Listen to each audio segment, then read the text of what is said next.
Our top story. A Sheffield mum is calling for more support and awareness about a severe form of autism after her son was excluded from school 4 times in the last year. Now, the condition is known as pathological demand avoidance and can lead to people reacting violently without warning. But little research has been done about the condition and support can vary.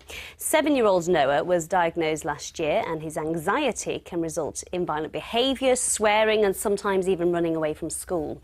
Dave Edwards has been to meet Noah and his mum Diana.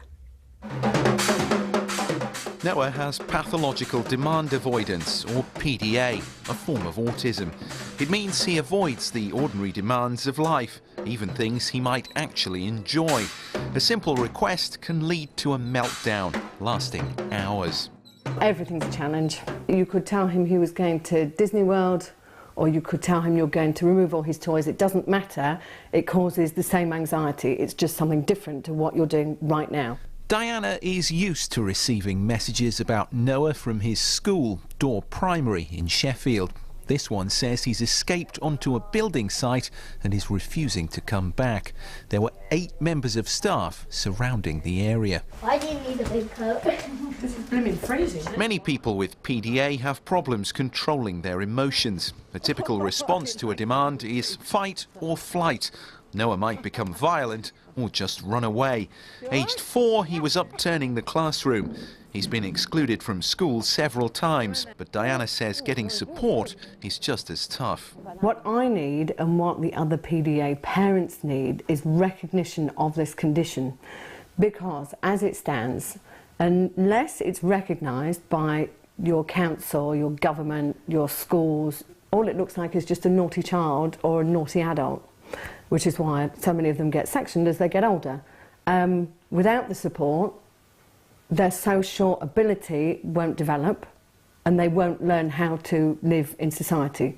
They're not just naughty children. The majority of them want to do well, they want to behave, but it's just when the anxiety and the stress levels become too great that it tips over into what could be seen as challenging behaviour. What effect this whole thing has on the family?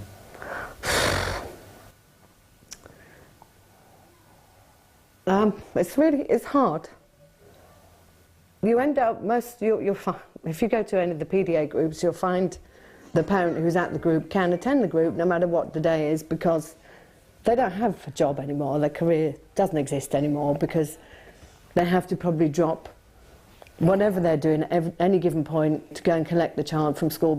It's exhausting, and that's also wearing on any other children in the family, because they don't get the one-to-one support ever, because your focus is always on the PDA child.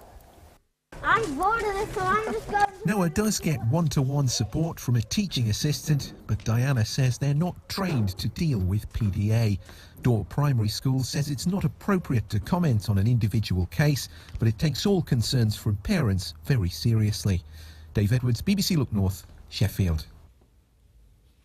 We're joined now by Vikki Threlfall from the PDA Society, which offers support to families affected by the condition.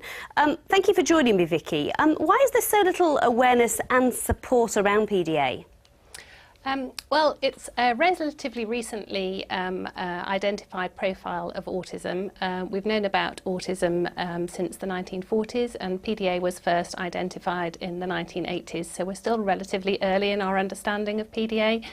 And there simply hasn't been enough research to date to really understand properly where it should be classified. But just because we don't understand where exactly it should be classified or where it sits in the manuals doesn't mean that we can't understand people's needs and support them as well as we can. In terms of Noah, Diana says that he has one-to-one support at school, but they're not trained in PDA, therefore aren't trained to deal with the issues that he has. How important is it that children get that right support early on?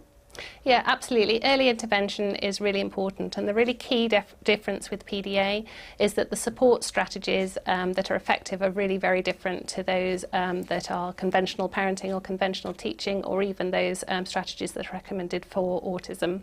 So how do you convince schools, local authorities that there does need a different approach rather than just one size fits all in the autism category?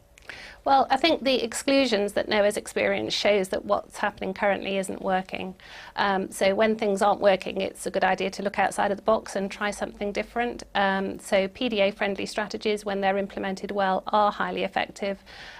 We've got lots of examples of best practice on our website of schools that have successfully accommodated PDA pupils. It's not really easy, but it isn't also very difficult. It's really about a mindset change and about being a bit more adaptable and flexible. How detrimental can it be to a child if they don't get this correct diagnosis? Well, obviously, in terms of mental health, if you're not coping well at school, then that can be very difficult. Long term, we've been hearing some stories in the media recently of children that have been sectioned and put into ATUs, which are assessment and treatment units. Obviously, you know, no parent wants to hear that.